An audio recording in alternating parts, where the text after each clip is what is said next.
Ce soir, un expert, Gérard Vespierre. Bonsoir et merci à vous d'être avec nous ce soir, directeur de recherche à la FEMO, la Fondation d'études sur le Moyen-Orient, et fondateur du site de géopolitique Le Monde Décrypté.com. Alors beaucoup de questions ce soir évidemment, mais le constat principal peut-être, c'est que l'Iran reste au cœur des soupçons.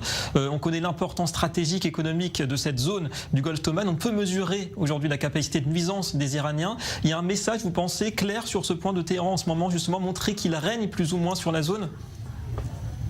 Je pense qu'il y a deux événements que l'on peut rapprocher. C'est effectivement l'intronisation du président, puisqu'il faut l'appeler ainsi, Raïssi, et puis donc les événements que nous connaissons depuis 48 heures ou quelques jours. Il y a effectivement une volonté de durcir la ligne iranienne. Raïssi est donc effectivement catégorisé comme étant un extrémiste, et je pense qu'il y a une volonté de rendre les négociations les plus difficiles possibles et de monter les enchères. Donc dans ce rapprochement, arrivée de Raïssi, montée des enchères par des opérations de déstabilisation des flottes maritimes dans le golfe Persique et le golfe d'Oman. Alors justement, face à cette multiplication des incidents, on imagine que les Occidentaux et Israël ne peuvent pas rester les bras croisés pendant longtemps. Il y a un risque de dégradation, vous pensez, de la situation, voire d'escalade dans cette zone précisément ? Il y a une escalade continue, puisque depuis que les États-Unis se sont retirés de l'accord nucléaire et donc ont bloqué les exportations de pétrole iranien, eh bien les Iraniens ont commencé à mener des opérations contre des installations terrestres saoudiennes, contre les navires de transport de pétrole. Donc, quels que soient les pavillons.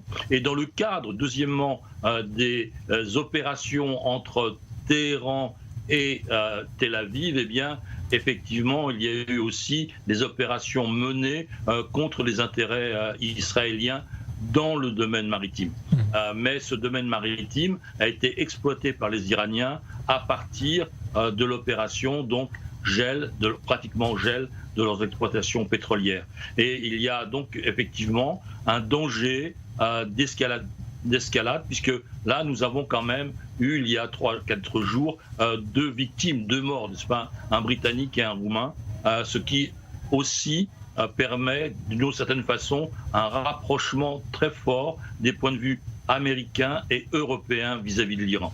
Effectivement, la donne qui évolue. Alors justement, pour la suite, Gérard Vespierre, au vu du retour des fondamentalistes au pouvoir en Iran, on s'éloigne peut-être plus que jamais d'un nouvel accord sur le nucléaire aujourd'hui ? Il va être très difficile. Il y a une partie de bras de fer vraiment très importante. Vous avez vu depuis quelques mois des incidents industriels en Iran, vraisemblablement menés dans le cadre de cyberattaques, vraisemblablement organisées par Israël. Donc vous avez eu l'élimination d'un haut responsable du programme nucléaire et du développement nucléaire iranien, Fakhrizadeh, au mois de novembre 2020. Donc on est dans un processus d'escalade de façon à pouvoir, aux yeux des Iraniens, garder le maximum d'avantages possibles. Mais on est sur une ligne de crête et de chaque côté, c'est le vide. Voilà, la région peut être un tournant. Merci beaucoup Gérard Vespierre d'avoir répondu en direct ce soir à nos questions. L'Iran, justement, l'Iran qui a donc